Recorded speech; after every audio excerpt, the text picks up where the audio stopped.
The flickering fluorescent lights of the Horizon gas station cast an eerie blue-white glow across the empty parking lot.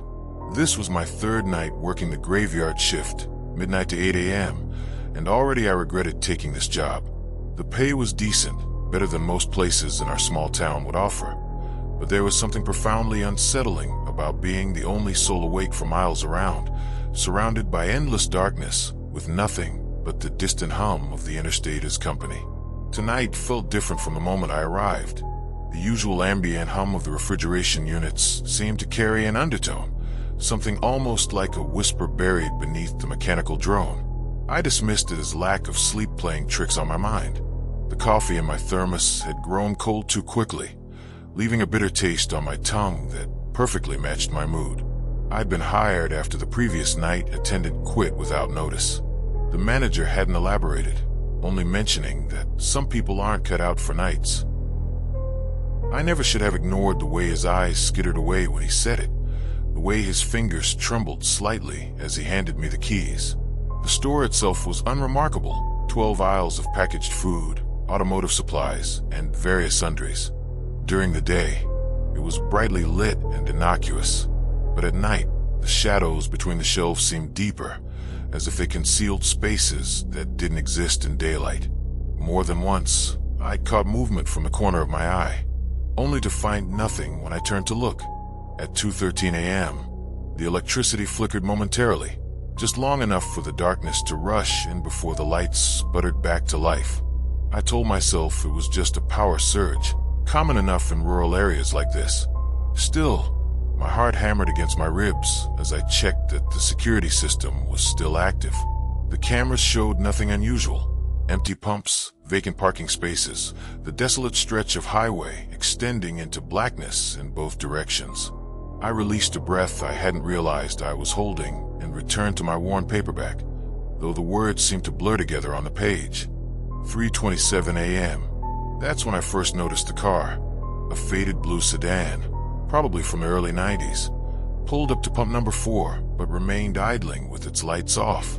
Through the rain-streaked windows, though I couldn't recall when it had started raining, I couldn't see the driver clearly, just a dark silhouette behind the wheel. Standard procedure was to activate the pump after the customer came inside to prepay, but I found myself hesitating to use the intercom. Minutes passed. The car remained perfectly still, a water droplet occasionally sliding down its windshield despite the lack of precipitation elsewhere. The digital clock on the register skipped from 3:36 to 3:39 without explanation. Probably just checking a map or finishing a phone call, I muttered to myself, though I knew no one would be doing either at this hour on this forgotten stretch of highway. My voice sounded strange in the stillness, too loud and somehow hollow. I noticed my reflection in the window. Pale face, dark circles under my eyes, hair disheveled from running my fingers through it too many times. Behind my reflection, the blue sedan seemed to shimmer slightly, as if viewed through heat waves rising from summer asphalt. But it was mid-October, and the night was cold enough that my breath fogged when I exhaled. At 3:42 a.m., I finally pressed the intercom button. "Can I help you with something?" My voice crackled through the outdoor speakers. No response. The silhouette didn't move. "The pumps are prepay only after midnight," I continued, straining to keep my voice steady. A sudden high-pitched feedback whine pierced the air, making me wince. Still nothing. Just the silhouette, motionless behind the wheel. I squinted, tried to make out details, but the darkness inside the car seemed unnaturally deep, as if it absorbed the harsh exterior lighting rather than being illuminated by it. I released the button and swallowed hard. The security camera feed showed only the car's roof, the angle too high to capture the driver. This wasn't the first strange customer I'd encountered on night shift, but something felt profoundly wrong. My skin prickled with goosebumps despite the overheated store, and I felt an overwhelming urge to lock the doors and hide in the stockroom until dawn. The radio that had been playing softly in the background, some late-night talk show discussing conspiracy theories, suddenly changed to static. I reached to turn it off, but before my fingers touched the dial, a voice emerged from the white noise. "Coming inside now." I froze, my hand suspended in midair. The voice had been so faint I couldn't be sure I'd actually heard it. Static continued to hiss from the speakers, occasionally punctuated by what might have been words, too distorted to comprehend. At 3:51 a.m., the car's headlights suddenly blazed to life, momentarily blinding me through the store windows. I squinted, raising my hand to shield my eyes, when the lights abruptly cut off again. And the afterimage burned into my retinas. I thought I saw a face pressed against the car's windshield from the inside, features elongated and distorted, mouth open in a silent scream. Then I heard the car door open. The hinges creaked with an exaggerated slowness, the sound unnaturally loud in the quiet night. The security monitor showed a figure emerging from the vehicle, tall and unnaturally thin, clothed entirely in black. Their movements were jerky, almost mechanical, as if they were a marionette controlled by invisible strings. I couldn't make out a face beneath the hood of their jacket, just a shadow where features should be. The figure stood motionless beside the car for a long moment. Then, their head turned with deliberate slowness until it seemed to be looking directly at the security camera. A smile spread across the darkness where their face should have been, not seen but somehow sensed, like a cold draft suddenly blowing down my spine. The electronic door chime rang as they entered, bringing with them the smell of wet earth and something metallic, like old pennies. No, like blood. The scent was unmistakable, coppery and thick, making my stomach churn. "Hello," I managed, my mouth suddenly dry as cotton. "Can I help you find anything?" The figure paused in the doorway, head angled slightly downward. They didn't respond, but I could hear a soft sound emanating from them, something between breathing and whispering, too quiet to make out words, but persistent, like the buzzing of flies. I cleared my throat, the sound unnaturally loud in the silence. "You need to prepay for gas at this hour." Slowly, so slowly it seemed deliberate, they raised their head. I still couldn't see a face, just darkness beneath the hood, as if the fabric concealed an empty void rather than a human head. The longer I stared, the more that darkness seemed to move, to swirl and shift like ink in water. "Number 4, they finally said. Their voice was wrong, like several voices speaking in slightly different cadences at once, some deeper, some higher, some that didn't sound human at all. I was here before. A chill ran down my spine. "I'm sorry, I don't recall." "You wouldn't," they interrupted, taking a step forward. The floor creaked beneath their weight, though their footsteps made no sound. "It was before your time, before this place was even built." My heart hammered against my ribs as they approached the counter with that same mechanical gait. Each step seemed to make the lights flicker, the buzz of the fluorescents growing louder until it seemed to fill my skull like angry wasps. The air grew colder with each step they took, until I could see my breath forming clouds in front of my face. Behind them, impossibly, their footprints appeared on the clean linoleum, dark smudges that glistened wetly in the fluorescent light. Not mud, I realized with horror. Ash, and something darker, thicker, just passing through again.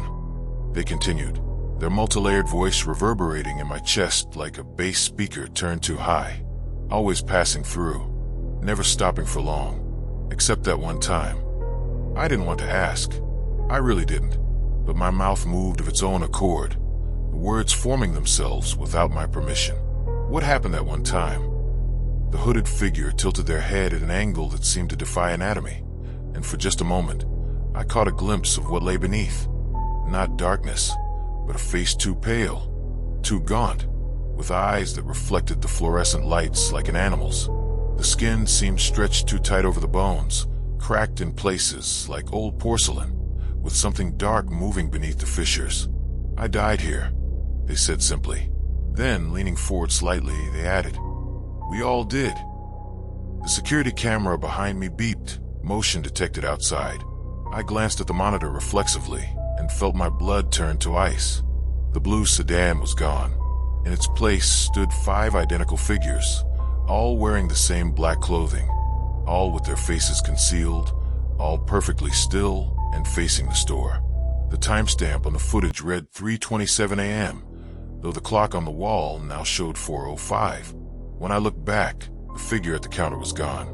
My legs trembled as I fought the urge to slide to the floor.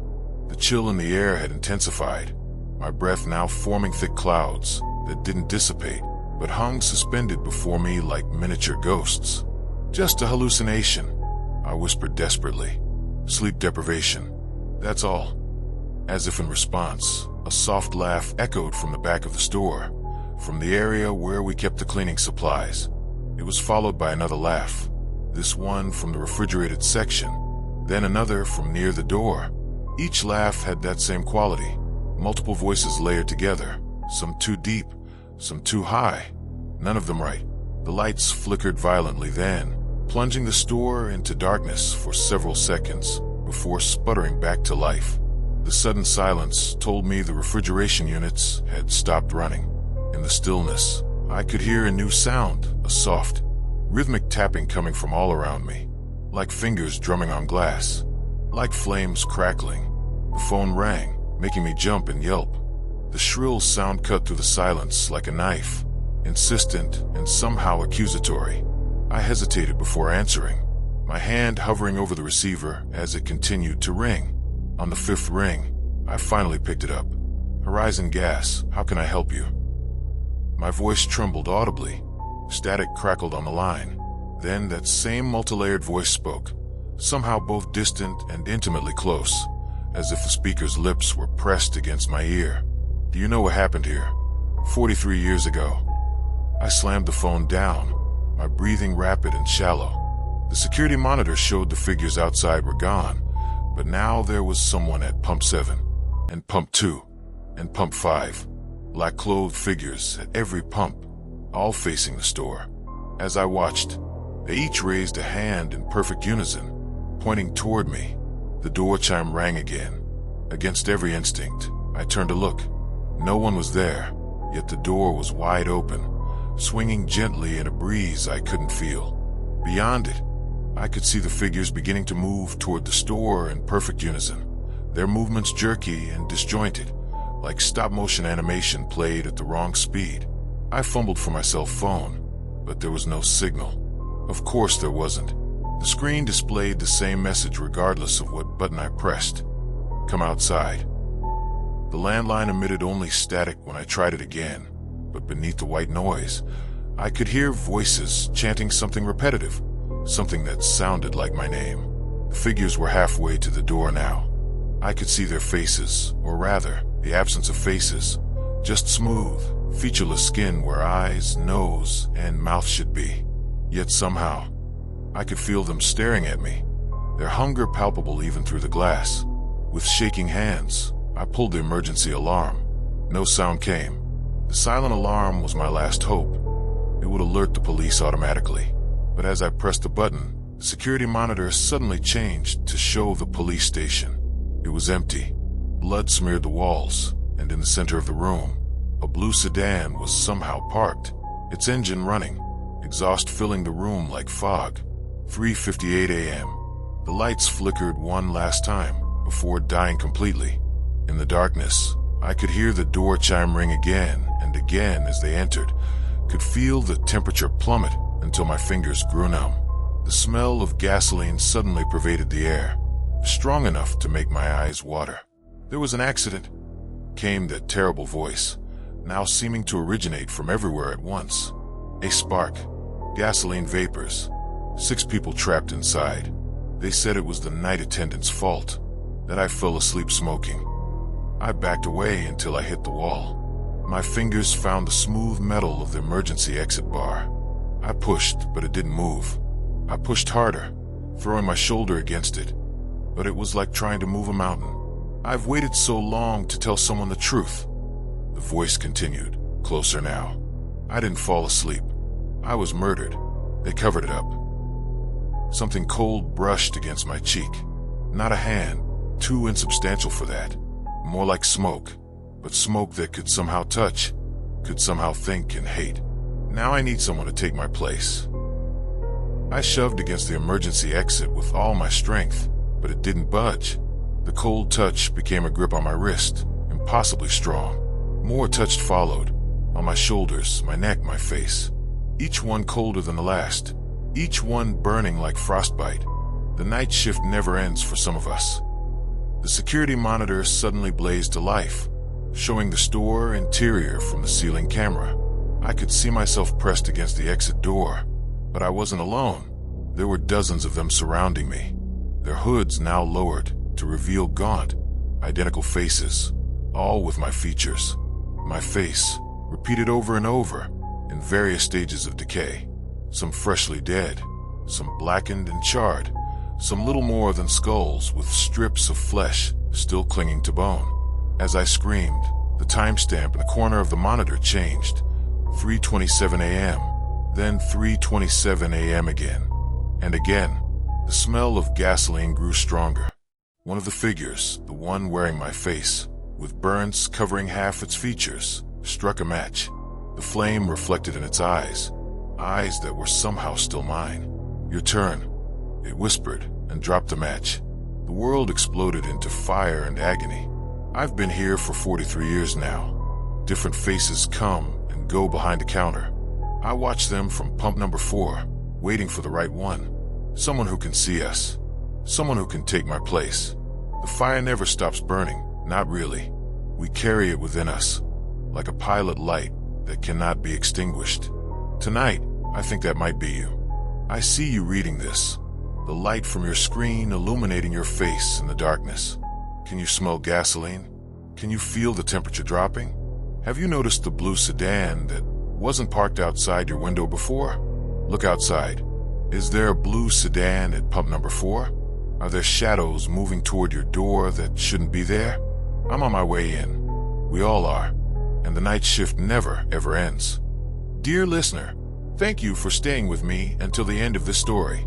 Make sure to subscribe to my channel. Many more terrifying, mysterious, and thrilling stories are coming soon. See you again very soon.